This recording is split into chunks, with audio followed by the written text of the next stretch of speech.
നമ്മുടെ കഥാനായകനായിട്ടുള്ള അസർപ്പിന് ഒരു കറുത്ത കത്തി കിട്ടുകയാണ്. പിന്നീട് അവന്റെ ജീവിതത്തിൽ സംഭവിക്കുന്ന ഒരിക്കലും വിശ്വസിക്കാൻ പറ്റാത്ത കാര്യങ്ങളാണ് ഈ ഒരു സിനിമയിൽ ഉടനീളം നമ്മൾക്ക് കാണാനായിട്ട് കഴിയുക. 2024 പുറത്തിറങ്ങിയിട്ടുള്ള ദോസ മുസിറിക്ക് എന്ന് പറയുന്ന ഒരു സിനിമയാണിത്. ഇന്തോനേഷ്യൻ സിനിമയാണ്. ആദ്യമായിട്ടാണ് കൂട്ടുകാർ നമ്മുടെ ഈ ഒരു കൊച്ചു ചാനൽ കാണുന്നെങ്കിൽ ഇപ്പൊ തന്നെ സബ്സ്ക്രൈബ് ചെയ്ത് വെച്ചേക്കുക. ഒട്ടും വൈകാതെ നമുക്ക് നേരെ കഥയിലോട്ട് കടക്കാം. സിനിമയുടെ തുടക്കത്തിൽ തന്നെ കാണിക്കുന്നത് ഒരാളിപ്പോ കടൽ തീരത്തേക്ക് വന്നിട്ട് അവിടെ നിന്നും കടൽ ജലം സ്വീകരിക്കുന്നു. എന്നിട്ട് ഒരു വീട്ടിലേക്ക് കയറി പോവുകയാണ്. അവിടെ എന്തോ തരത്തിലുള്ള ഒരു റിച്വല് നടത്തുകയാണ്. സുലൈമാൻ എന്ന് പറയുന്ന ഒരാള് അവരുടെ എല്ലാവരുടെയും നടുക്കിലായിട്ട് ഇരിക്കുന്നുണ്ട്. അദ്ദേഹത്തിന്റെ ശരീരം മുഴുവൻ പലതരത്തിലുള്ള മുറിവുകളും വ്രണങ്ങളും കൊണ്ട് നിറഞ്ഞിട്ടുണ്ട്. ഈ ഒരു കത്തി അയാള് ആകാശത്തേക്ക് ഇങ്ങനെ ചൂണ്ടിക്കാണിച്ചിട്ട് എന്തൊക്കെയോ റിച്വൽ നടത്തുന്നു. ക്രമേണ അയാളുടെ ദേഹത്തുണ്ടായിരുന്ന എല്ലാ തരത്തിലുള്ള പഴുപ്പും വ്രണങ്ങളും എല്ലാം തന്നെ ഭേദമാകുന്നു. അപ്പൊ തന്നെ മനസ്സിലാക്കാം ഇത് സാധാരണ ഒരു കത്തിയല്ല. ഇതെല്ലാം കണ്ടുകൊണ്ട് സുലൈമാന്റെ മകളായിട്ടുള്ള സെഫിയ അവിടെ തന്നെ ഉണ്ടായിരുന്നു. അവൾക്ക് ഇതൊന്നും ഇഷ്ടമല്ല. അതുകൊണ്ട് തന്നെ അച്ഛന് ഭേദമായ ഉടനെ തന്നെ അവള് ആ ഒരു വീട് വിട്ടിറങ്ങുകയാണ്. പിന്നീട് കാണിക്കുന്നത് നമ്മുടെ കഥാനായകനായിട്ടുള്ള അസർപ്പിന്റെ വീടാണ്. അസർപ്പിന്റെ അനിയത്തിയായിട്ടുള്ള ഇഷയാണ് തൊട്ടടുത്ത് നമ്മൾ കാണുന്നത്. ഇവരുടെ വീട്ടിലാണെന്നുണ്ടെങ്കിൽ കൊടും ദാരിദ്ര്യമാണ്. മാത്രമല്ല ഇവരുടെ ഉമ്മയായിട്ടുള്ള ഖദീജ ഏത് സമയവും കിടപ്പിലാണ്. സിനിമയുടെ തുടക്കത്തിൽ നമ്മൾ സുലൈമാന്റെ ദേഹത്ത് കണ്ട അതേപോലുള്ള പലതരത്തിലുള്ള വ്രണങ്ങളും പഴുപ്പുകളും ഒക്കെ തന്നെ ഖദീജയുടെ ദേഹത്തുമുണ്ട്. അധികം പൈസ ഇല്ലാത്തതുകൊണ്ട് തന്നെ അസർപ്പും ഇഷയും കൂടി ചേർന്ന് ഇവരുടെ ഉമ്മയെ ഇപ്പോൾ സുലൈമാന്റെ അടുത്തേക്ക് കൊണ്ടുവരികയാണ്. ചുരുക്കി പറഞ്ഞ സുലൈമാൻ ആ ഒരു കത്തി ഉപയോഗിച്ചിട്ട് പലരുടെയും അസുഖങ്ങൾ മാറ്റിക്കൊടുക്കുന്നുണ്ട്. സുലൈമാന്റെ വീട്ടിലേക്ക് എത്തിയപ്പോൾ അവിടെ ഉണ്ടായിരുന്ന സുലൈമാന്റെ ശിങ്കിടിയാകട്ടെ ഒരു ഫോം ഇപ്പോൾ നമ്മുടെ ഇഷയുടെ കയ്യിൽ കൊടുക്കുന്നു. അവളാണെന്നുണ്ടെങ്കിൽ അതൊക്കെ ഫില്ല് ചെയ്ത് കൊടുക്കുന്നുണ്ട്. അത്ഭുതം എന്തെന്നാൽ അവിടെ വന്നിട്ടുള്ള നമ്മുടെ ഇഷയുടെയും അസർപ്പിന്റെയും എല്ലാ കാര്യങ്ങളും ആ ഒരു ഫോമിൽ ഫില്ല് ചെയ്യണമായിരുന്നു. അങ്ങനെ ഇവരുടെ ഉമ്മയായിട്ടുള്ള ഖദീജയെ ഇപ്പൊ ഒരു കട്ടിൽ ഇങ്ങനെ ഇരുത്തിയിട്ടുണ്ട്. പുറകിലായിട്ട് സുലൈമാനും ആ ഒരു കത്തി പിടിച്ച് എന്തൊക്കെയോ മന്ത്രങ്ങളൊക്കെ ചൊല്ലുന്നു. ഇഷയ്ക്കാണെന്നുണ്ടെങ്കിൽ ഈ കാര്യങ്ങളിലൊന്നും യാതൊരുവിധ താല്പര്യവുമില്ല. ഹോസ്പിറ്റലിലേക്ക് പോകാമെന്നാണ് നമ്മുടെ അസർപ്പിനോട് അവൾ പറഞ്ഞിട്ടുണ്ടായിരുന്നത്. അത്രയും കാശ് അവിടെ കൊണ്ടു കൊടുക്കാനായിട്ട് എന്റെ കയ്യിലില്ല എന്നാണ് അസർപ്പ് പറഞ്ഞത്. അങ്ങനെ സുലൈമാൻ ആ ഒരു കത്തി ഉപയോഗിച്ചിട്ട് ഖദീജയുടെ പുറകിലായിട്ട് എന്തൊക്കെയോ തരത്തിലുള്ള എഴുത്തുകൾ എഴുതുന്നുണ്ട്. ചോര പൊടിയുന്നത് കണ്ട നമ്മുടെ ഇഷയാകട്ടെ അത് തടയാനായിട്ട് നിൽക്കുന്നു. ഇത് കണ്ട നമ്മുടെ അസർപ്പാകട്ടെ ഇഷയോട് ക്ഷമയോട് കൂടിയിട്ട് കാത്തിരിക്കാനായിട്ട് പറയുകയാണ്. ഇതിന്റെ ഇടയിൽ തന്നെ അസർപ്പിന്റെ തൊട്ടടുത്തായിട്ട് ഒരു പ്രേതം വരുന്നുണ്ട്. അങ്ങനെ ഈ ഒരു റിച്വലും മറ്റൊക്കെ കഴിഞ്ഞതിന് ശേഷം നമ്മുടെ ഖദീജയുടെ ദേഹത്തുണ്ടായിരുന്ന എല്ലാവിധ വ്രണങ്ങളും പഴുപ്പുകളും ഒക്കെ മാറി. ഇത് കണ്ടതോട് കൂടിയിട്ട് ഇഷയ്ക്കും നമ്മുടെ അസർപ്പിനും ഒരുപാട് സന്തോഷമായി. വീൽ ചെയറിലായിരുന്നു ഇങ്ങോട്ടേക്ക് ഖദീജ വന്നിട്ടുണ്ടായിരുന്നത്. പക്ഷേ ഇപ്പൊ ഒരു ചെറുപ്പക്കാരിയെ പോലെ തുള്ളിച്ചാടിയിട്ടാണ് വീട്ടിലേക്ക് തിരിച്ചു പോകുന്നത്. ഒരുപാട് പലതരത്തിലുള്ള രോഗമുള്ളവര് അവിടേക്ക് വന്നിട്ടുണ്ടായിരുന്നു. എല്ലാവരും തന്നെ പോകാൻ നേരം ഒരു പൊതിയിൽ പൈസ കൊടുക്കുന്നത് നമ്മുടെ അസർപ്പ് കാണുന്നുണ്ടായിരുന്നു. അതിട്ട് വെച്ചിരിക്കുന്ന ആ ഒരു പണപ്പെട്ടി നമ്മുടെ അസർപ്പ് കുറച്ചു നേരം നോക്കി നിൽക്കുന്നുണ്ട്. അതിനുശേഷം വളരെ സന്തോഷത്തോടു കൂടിയിട്ട് മൂന്നുപേരും കൂടി ചേർന്ന് വീട്ടിലേക്ക് പോവുകയാണ്.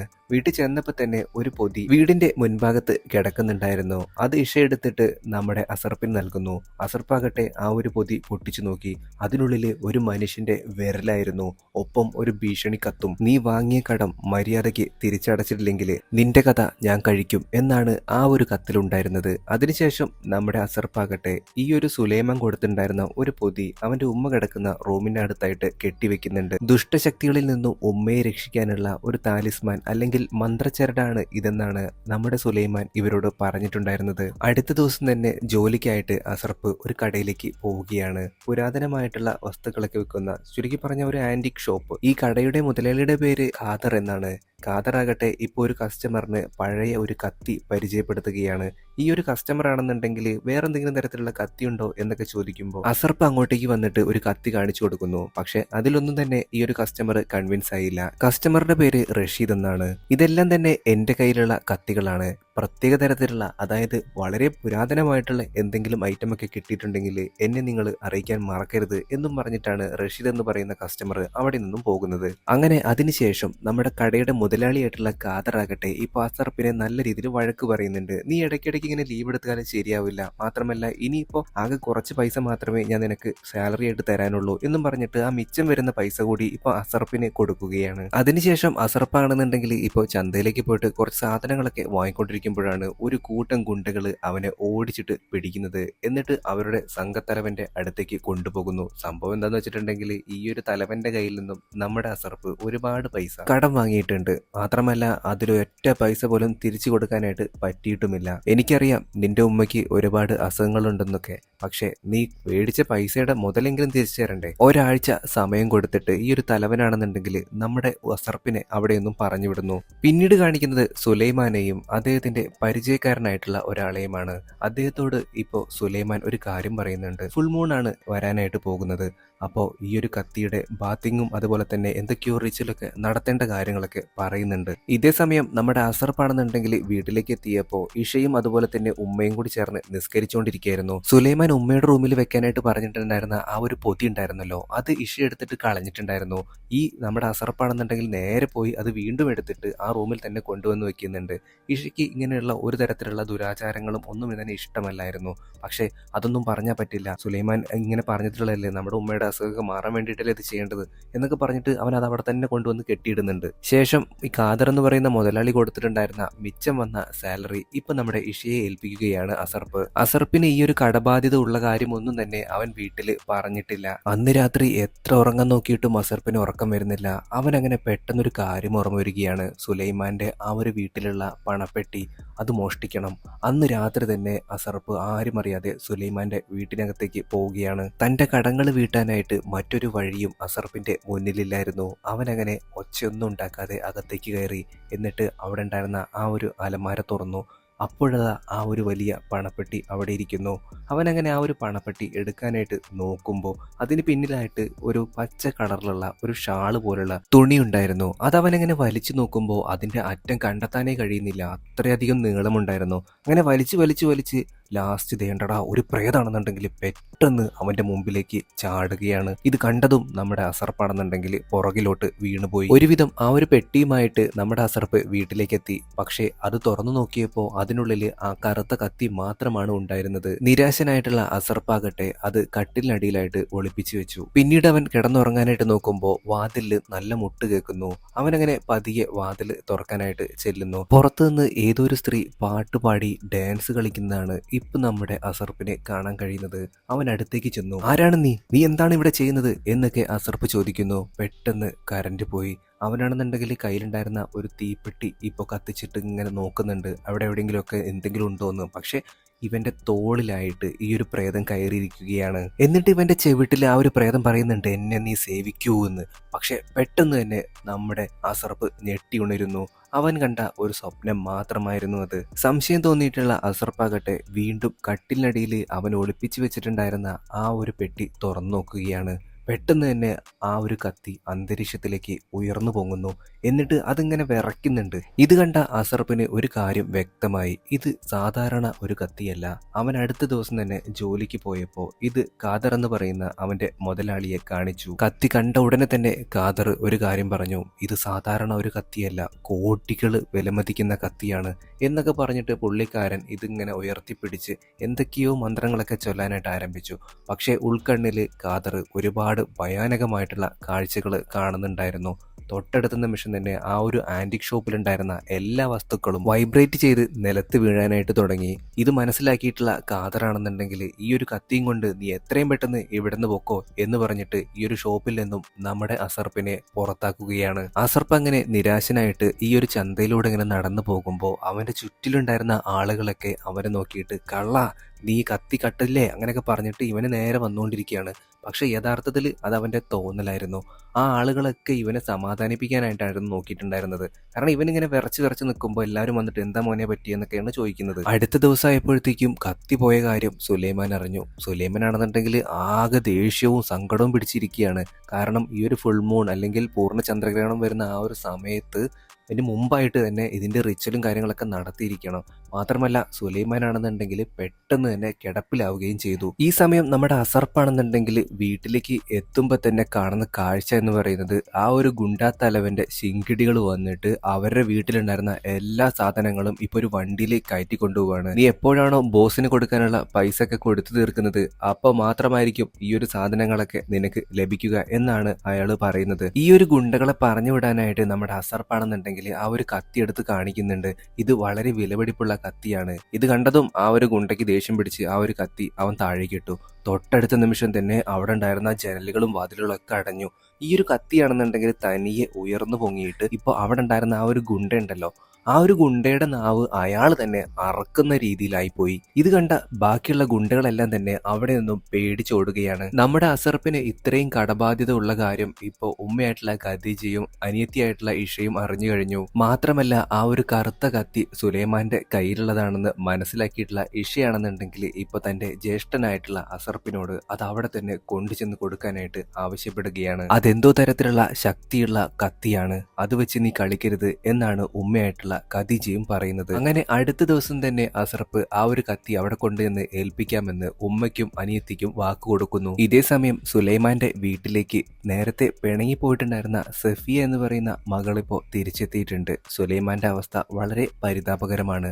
അന്നുണ്ടായിരുന്നത് പോലെയുള്ള വ്രണങ്ങളും അതുപോലെ തന്നെ പഴുപ്പുകളും എല്ലാം തന്നെ ശരീരത്തുണ്ട്. മോൾ എന്നോട് ക്ഷമിക്കണം, എനിക്ക് മറ്റൊരു വഴിയും അന്നുണ്ടായിരുന്നില്ല, അതുകൊണ്ടാണ് ഞാൻ അങ്ങനെയൊക്കെ ചെയ്തത് എന്നാണ് ഇപ്പൊ സുലൈമാൻ തന്റെ മകളായിട്ടുള്ള സഫിയോട് പറയുന്നത്. ഇനി ഒരിക്കലും ഈ ഒരു കാര്യത്തിലേക്ക് നിന്നെ ഞാൻ വലിച്ചിടില്ല എന്നും സുലൈമാൻ പറയുന്നു. ഇതേ സമയം മറുവശത്ത് നമ്മുടെ അസർപ്പാണെന്നുണ്ടെങ്കിൽ ആ ഒരു കത്തി സുലൈമാനെ കൊണ്ട് ചെന്ന് കൊടുക്കുന്നതിന് പകരമായിട്ട് അന്ന് ഇവരുടെ കടയിലേക്ക് ഒരു കസ്റ്റമർ വന്നിട്ടുണ്ടായിരുന്നല്ലോ, റഷീദ് എന്ന് പറയുന്ന അയാളുടെ അടുത്തേക്കാണ് ഇവൻ നേരെ പോകുന്നത്. എന്നിട്ട് ഈ ഒരു കത്തി കൊടുക്കുന്നു. ഈ കത്തി കണ്ടതും റഷീദ് കാക്കി ഭയങ്കര പെരുത്ത് സന്തോഷമായി. അവൻ പറയുന്നുണ്ട്, ഇത് ഞാൻ എടുത്തോളാം, ഒരു 50 മില്യൺ തന്നെ നിനക്ക് ഞാൻ ഇപ്പം തരും എന്നും പറഞ്ഞിട്ട് പുള്ളിക്കാരൻ പണപ്പെട്ടിന്ന് പണം എടുത്തുകൊണ്ടിരിക്കുമ്പോൾ ഈ ഒരു കത്തിയാണെന്നുണ്ടെങ്കിൽ ഇപ്പോൾ അന്തരീക്ഷത്തിലേക്ക് ഉയർന്നു പൊങ്ങുകയും അയാളുടെ കഥ ആ ഒരു നിമിഷം തന്നെ തീർക്കുകയും ചെയ്യുന്നു. ശബ്ദം കേട്ട് അങ്ങോട്ടേക്ക് അസർപ്പ് വന്ന് നോക്കുമ്പോൾ മരിച്ചു കിടക്കുന്ന റഷീദിനെയാണ് കാണാൻ സാധിക്കുന്നത്. അവൻ നൈസായിട്ട് ആ ഒരു കത്തിയും എടുത്ത് അവിടെ നിന്നും പോയി. പിന്നീട് ഒരു ഫ്ലാഷ് ബാക്ക് ആണ് കാണിക്കുന്നത്. നമ്മുടെ റഫിയുടെ ചെറുപ്പകാലം. ഇവളുടെ ഉപ്പയായിട്ടുള്ള സുലൈമാനാണെന്നുണ്ടെങ്കിൽ ഇപ്പോൾ അവളുടെ ഉമ്മാക്ക് വയ്യാണ്ട് കിടന്നപ്പോൾ പുള്ളിക്കാരൻ ഒരു ധ്യാനത്തിൽ ഏർപ്പെടുകയും കടൽ തീരത്ത് കിടന്നിട്ട് ഒരു കത്തി കിട്ടുകയും ചെയ്യുകയാണ്. ആ ഒരു കത്തി ഉപയോഗിച്ചിട്ട് തന്റെ ഭാര്യയുടെ അസുഖമൊക്കെ ഭേദമാക്കാനായിട്ട് പുള്ളിക്കാരൻ വീട്ടിലേക്ക് വന്നു. പക്ഷേ സാധിച്ചില്ല. ഭാര്യ അപ്പോഴേക്കും മരിച്ചു പോയിട്ടുണ്ടായിരുന്നു. പക്ഷേ തൊട്ടടുത്ത് ഇരുന്നിട്ടുണ്ടായിരുന്ന തന്റെ മകളായിട്ടുള്ള സഫിയുടെ ദേഹത്തേക്ക് ഒരു പ്രേതം കയറുകയാണ്. ഇപ്പൊ നമ്മൾ കാണുന്ന ആ ഒരു ഡാൻസ് ഒക്കെ കളിക്കുന്ന അതേ പ്രേതം അതാണെന്നുണ്ടെങ്കിൽ ഇപ്പോ അവരെ സേവിക്കാനായിട്ട് പറയുകയാണ്.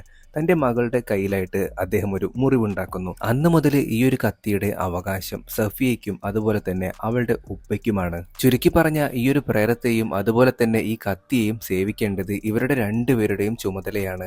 ഇപ്പൊ നമ്മുടെ സുലൈമാന്റെ ശിങ്കിടിയാണെന്നുണ്ടെങ്കിൽ ഒരു ഫയൽ എടുത്തിട്ട് നമ്മുടെ സഫിക്ക് നൽകുന്നുണ്ട്. തൊട്ടടുത്ത നിമിഷം തന്നെ ഈ ഒരു സുലൈമാന്റെ അടുത്തേക്ക് നേരത്തെ നമ്മൾ കണ്ടിട്ടുള്ള ആ ഒരു പ്രേതം ഉണ്ടല്ലോ, അത് വന്നിട്ട് അദ്ദേഹത്തിന്റെ കഴുത്തൊക്കെ വരിഞ്ഞു മുറുക്കുന്നു. തൽക്ഷണം തന്നെ സുലൈമാൻ മരണപ്പെടുകയും ചെയ്യുന്നു. ആ ഒരു കത്തി എത്രയും പെട്ടെന്ന് കണ്ടെത്തിയിട്ടില്ലെങ്കിൽ നിന്റെയും ജീവൻ അപകടത്തിലാവുമെന്ന് ഇപ്പൊ സഫിയോട് അടുത്തുള്ള ഒരു പരിചയക്കാരൻ പറയുന്നുണ്ട്. മറുവശത്ത് അസർപ്പാകട്ടെ റഷീദിന്റെ മരണശേഷം ഇവൻ നേരെ ചെല്ലുന്നത് ആ ഒരു ഗുണ്ടാ തലവന്റെ അടുത്തേക്കാണ്. എന്നിട്ട് ഈ ഒരു കത്തിക്ക് ഒരുപാട് വിലയുണ്ടെന്നൊക്കെ പറയുന്നു. ആദ്യം ഈ ഒരു തലവനാണെന്നുണ്ടെങ്കിൽ അതൊന്നും വിശ്വസിച്ചില്ല. പിന്നീട് അദ്ദേഹത്തിന്റെ തന്നെ സുഹൃത്തിന് ഈ ഒരു കത്തിയുടെ ഫോട്ടോ അയച്ചു കൊടുത്തു. അപ്പൊ അയാൾ പറയുന്നുണ്ട് ഏകദേശം 75 മില്യണോളം പണം കിട്ടുമെന്ന്. അതോടുകൂടിയിട്ട് ഗുണ്ടാത്തലവൻ അസർപ്പന്റെ മേലുണ്ടായിരുന്ന എല്ലാ കടങ്ങളും എഴുത്തള്ളി. ഇതേ സമയം തന്നെ അസർപ്പിന്റെ ഉമ്മയായിട്ടുള്ള ഖദീജയുടെ ദേഹത്ത് പണ്ടുണ്ടായിരുന്നത് പോലെയുള്ള അതേ വ്രണങ്ങളും പഴുപ്പുകളും പ്രത്യക്ഷപ്പെടുകയും പുള്ളിക്കാരിക്ക് നല്ല രീതിയിൽ വയ്യാതാവുകയും ചെയ്യുകയാണ്. മാത്രമല്ല ആ ഒരു മുറിയിൽ തൂക്കിയിട്ടിരുന്ന ആ ഒരു ചെറിയ പൊതിയുണ്ടല്ലോ, അതിൽ നിന്നും കറുത്ത രക്തമൊക്കെ ഒഴുകുന്നു. മറുവശത്ത് ഈ ഒരു ഗുണ്ടാത്തലവനാകട്ടെ എല്ലാത്തിന്റെയും NOCയും മറ്റുമൊക്കെ, അതായത് ഇതുവരെ എടുത്തിട്ടുണ്ടായിരുന്ന ലോണുകളെല്ലാം അടച്ചു തീർത്തു എന്നുള്ള പ്രമാണങ്ങളൊക്കെ തന്നെ നമ്മുടെ അസർപ്പിന് നൽകുന്നു. അതിനുശേഷം അസർപ്പ് അവിടെ നിന്ന് ഇറങ്ങിപ്പോകുമ്പോൾ ഇഷ വിളിച്ചിട്ട് അമ്മയുടെ ഈ ഒരു അവസ്ഥയെ പറ്റിയിട്ടൊക്കെ പറയുന്നുണ്ട്. പെട്ടെന്ന് ഒരു നിലവിളി പുറകിൽ നിന്നും കേൾക്കുകയാണ്. നോക്കുമ്പോൾ ഈ ഒരു ഗുണ്ടാത്തലവനെ ആ ഒരു പ്രേതം വന്നിട്ട് ഇപ്പോൾ തീർത്ത് കളയുന്നതാണ് നമ്മുടെ അസർപ്പിന് നേരിട്ട് കാണാൻ സാധിക്കുന്നത്. അവനങ്ങനെ ആ ഒരു കത്തി വീണ്ടും അവിടെ നിന്നെടുത്ത് നേരെ വീട്ടിലേക്ക് തന്നെ തിരികെ പോകുന്നു. വീട്ടിലേക്ക് എത്തിയ അസർപ്പിന്റെ അടുത്ത് അപ്പൊ തന്നെ അനിയത്തിയായിട്ടുള്ള ഇഷ ചോദിക്കുന്നുണ്ട്, നീ ആ ഒരു കത്തി അവിടെ കൊണ്ടുവന്ന് കൊടുത്തോന്ന്. പക്ഷേ ഇവനാണെന്നുണ്ടെങ്കിൽ കള്ളം പറയുന്നു, കൊണ്ടുചെന്ന് കൊടുത്തുവെന്ന്. പക്ഷെ പെട്ടെന്ന് തന്നെ അവിടെ ഉണ്ടായിരുന്ന അലമാറ വൈബ്രേറ്റ് ചെയ്യാനായി തുടങ്ങി. സംശയം തോന്നിയിട്ടുള്ള ഇഷയാകട്ടെ അത് തുറന്നു. അതിനുള്ളിൽ ആ പെട്ടിക്ക് അകത്തായിട്ട് തന്നെ കത്തി ഉണ്ടായിരുന്നു. ദേഷ്യം പിടിച്ച ഇഷയാകട്ടെ അതും എടുത്ത് ഇപ്പൊ വീടിന് പുറത്തേക്ക് പോവുകയാണ്. നമ്മുടെ അസർപ്പിനാണെന്നുണ്ടെങ്കിലും ഇപ്പൊ ആകെ വിഷമാവുന്നുണ്ട്. തന്റെ ചെയ്തികൾ കൊണ്ട് ഇപ്പൊ ഉമ്മയും അനുഭവിച്ചുകൊണ്ടിരിക്കുകയാണ്. പുറത്തേക്ക് ഇറങ്ങിയിട്ടുണ്ടായിരുന്ന ഇഷയാണെന്നുണ്ടെങ്കിൽ ആ ഒരു കത്തി തൊട്ടടുത്തുണ്ടായിരുന്ന ഒരു തോട്ടിലേക്ക് വലിച്ചെറിയുകയാണ്. മറുവശത്ത് അസർപ്പാകട്ടെ ആകെ ഭ്രാന്തനെ പോലെ റൂമിൽ അങ്ങോട്ടും ഇങ്ങോട്ടും നടക്കുന്നു. ഈ സമയം ഇഷ ഒളിവെടുത്തതിന് ശേഷം അള്ളാഹുവിനോട് പ്രാർത്ഥിക്കാനായിട്ട് നിൽക്കുകയാണ്. ഈ സമയം റൂമിലുണ്ടായിരുന്ന നമ്മുടെ അസർപ്പാണെന്നുണ്ടെങ്കിൽ ആ ഒരു അലമാരയിൽ നിന്ന് വീണ്ടും വൈബ്രേഷൻ മറ്റൊക്കെ കേൾക്കുകയും അത് തനിയെ തുറന്ന് ആ ഒരു കത്തി വീണ്ടും അവിടെ തന്നെ കാണുകയും ചെയ്യുകയാണ്.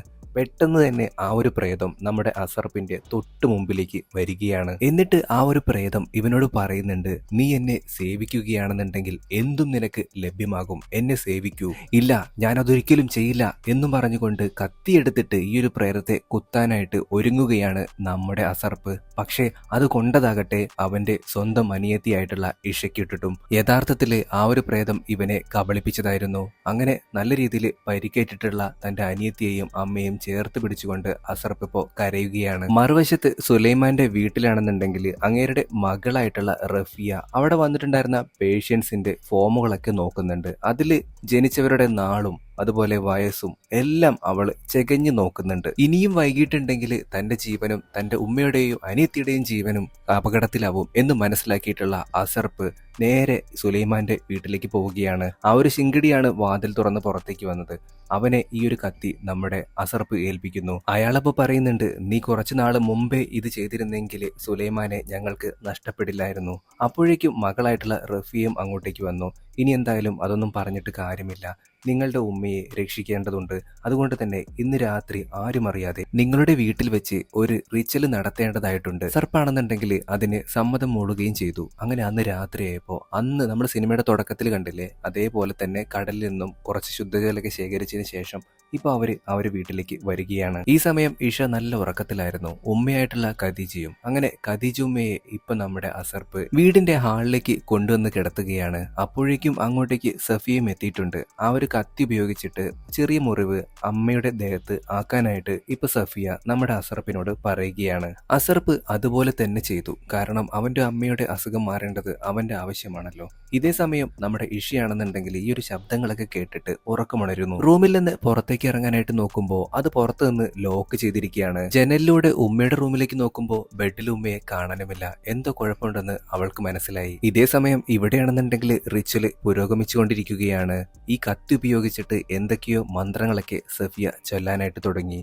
നമ്മുടെ അസർപ്പാണെന്നുണ്ടെങ്കിൽ ഇപ്പോൾ ബോധരഹിതനായിട്ടുണ്ട്. അവൻ മറ്റേതോ ഒരു ലോകത്തിലേക്കാണ് ഇപ്പോൾ പോയിക്കൊണ്ടിരിക്കുന്നത്. മന്ത്രം ചൊല്ലിക്കൊണ്ടിരുന്ന റഫിയുടെ കണ്ണുകളാണെന്നുണ്ടെങ്കിൽ ഇപ്പോൾ വെളുത്ത നിറത്തിലാവുന്നതും നമുക്ക് കാണാനായിട്ട് സാധിക്കും. അപ്പോഴാണ് ഈ ഒരു വീട്ടിലേക്ക് സുലൈമാന്റെ ശിങ്കിടി നടന്നു വരുന്നത്. ഈ സമയം ഇഷയാണെന്നുണ്ടെങ്കിൽ പുറത്തു നിന്ന് ആരുടെയെങ്കിലൊക്കെ ഹെൽപ്പ് ചോദിച്ച് അലറി വിളിക്കുന്നുണ്ട്. ഈ ശബ്ദം കേട്ടിട്ടുണ്ടായിരുന്ന ശിങ്കിടിയാണെന്നുണ്ടെങ്കിൽ പുറകുവശത്തുകൂടെ പോയിട്ട് അവിടെ ഉണ്ടായിരുന്ന ജനലൊക്കെ പൊളിച്ച് നമ്മുടെ ഇഷയെ പുറത്തേക്ക് എത്തിച്ചു. എന്നിട്ട് റഫിയുടെ യഥാർത്ഥ നിറം അവൾക്ക് പറഞ്ഞ് മനസ്സിലാക്കി കൊടുത്തു. അതായത് ഉമ്മയുടെ അസുഖം മാറ്റാനായിട്ടൊന്നുമല്ല അവളിപ്പോൾ ഈ റിച്വൽ നടത്തുന്നത്.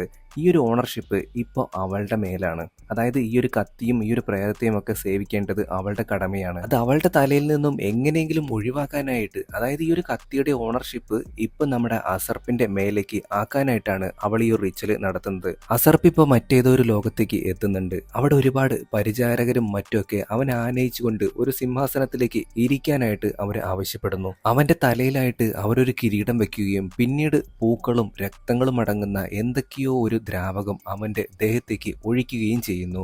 എന്നിട്ട് ഈ ഒരു കത്തി അവനോട് വാങ്ങാനായിട്ടും അവര് ആവശ്യപ്പെടുന്നുണ്ട്. ഇതിനു മുമ്പ് ആ ഒരു കത്തിയുടെ ഓണർഷിപ്പ് ആയിരുന്ന അല്ലെങ്കിൽ മരിച്ചു പോയിട്ടുള്ള എല്ലാവരും തന്നെ ഒരു പ്രജകളെ പോലെ അവന്റെ അടുത്ത് തന്നെ ഇരിപ്പുണ്ട്. അങ്ങനെ സുലൈമാന്റെ ശിങ്കിടിയുടെ സഹായത്തോട് കൂടിയിട്ട് ഇഷ വീടിനകത്തേക്ക് കയറി ആ ഒരു റിച്ചല് തടസ്സപ്പെടുത്തുന്നു. അതിന്റെ ഇടയിൽ നമ്മുടെ റഫിയയുടെ കഴുത്തിനിട്ട് ആ ഒരു കറുത്ത കത്തി കൊണ്ട് ശിങ്കിടി നല്ലൊരു പണി കൊടുത്തു. അങ്ങനെ റഫിയയുടെ കഥ കഴിഞ്ഞു. എല്ലാം ഭംഗിയായി അവസാനിച്ചു. നമ്മുടെ ഖദീജമ്മയുടെ ദേഹത്തുള്ള എല്ലാ അസുഖങ്ങളും വീണ്ടും ഭേദമായി. പക്ഷേ ഒരു കാര്യം മാത്രം മാറിയില്ല. ആ ഒരു കത്തിയുടെ ഓണർഷിപ്പ് ഇപ്പൊ നമ്മുടെ അസർപ്പിന്റെ മേലാണുള്ളത്. അതുകൊണ്ട് തന്നെ ഈ ഒരു കുടുംബമായിരിക്കും ഇനി ഈ ഒരു കത്തിയുടെയും അതുപോലെ തന്നെ ആ ഒരു പ്രയത്തിന്റെയും കാര്യങ്ങളൊക്കെ നോക്കുന്നത്. ഇവരിപ്പോ അള്ളാഹുവിനോട് പ്രാർത്ഥിക്കുന്നത് നമുക്ക് കാണാം. തൊട്ടടുത്തുള്ള ഒരു ഷെൽഫിലായിട്ട് ആ ഒരു കത്തി ഇരിക്കുന്നതും നമുക്ക് കാണാം. ഇങ്ങനൊരു സീനും കാണിച്ചുകൊണ്ടാണ് നമ്മുടെ ഇന്നത്തെ സിനിമ അവസാനിക്കുന്നത്. പനിയും കാര്യങ്ങളൊക്കെ ആയതുകൊണ്ട് തന്നെ സൗണ്ടൊന്നും ശരിയായി വരുന്നില്ല. ഇതുവരെ ചുമയൊന്നും വിട്ടുമാറിയിട്ടില്ല. ഇടയ്ക്കൊക്കെ നല്ല രീതിയിലുള്ള ശ്വാസം മുട്ടലും കാര്യങ്ങളൊക്കെ ഉണ്ട്. അപ്പോൾ ഡബ്ബിങ്ങും കാര്യങ്ങളൊക്കെ ഒരു ക്ലാരിറ്റി ഒന്നും ഉണ്ടാവില്ല. അപ്പോൾ അതൊക്കെ ഒന്ന് ക്ഷമിച്ച് എല്ലാവരും ഒന്ന് സപ്പോർട്ട് ചെയ്യാൻ മറക്കരുത്. പിന്നെ അതുപോലെ തന്നെ ആദ്യമായിട്ടാണ് കൂട്ടുകാർ നമ്മുടെ ഈ ഒരു കൊച്ചു ചാനൽ കാണുന്നതെങ്കിൽ ഇപ്പം തന്നെ ഒന്ന് സബ്സ്ക്രൈബ് ചെയ്യാനും ലൈക്ക് ചെയ്യാനും ഹൈപ്പ് ചെയ്യാനും എന്തെങ്കിലുമൊക്കെ കമൻറ്റായി രേഖപ്പെടുത്താനും മറക്കരുത്. അപ്പോൾ ഇനി മുതൽ മുടങ്ങാതെ വീഡിയോസ് ഇടുന്നതായിരിക്കും. വയ്യാത്തതുകൊണ്ടാണ് ഇടയ്ക്കിടയ്ക്ക് മാത്രം ഇപ്പോൾ നമ്മൾ വീഡിയോസ് ഇടുന്നത്. അപ്പോൾ പുതിയൊരു വീഡിയോ ആയിട്ട് നമുക്ക് വീണ്ടും കാണാം. അതുവരെ എല്ലാവരും നല്ല ഹാപ്പി ആയിട്ടിരിക്കുക. Tata, bye bye.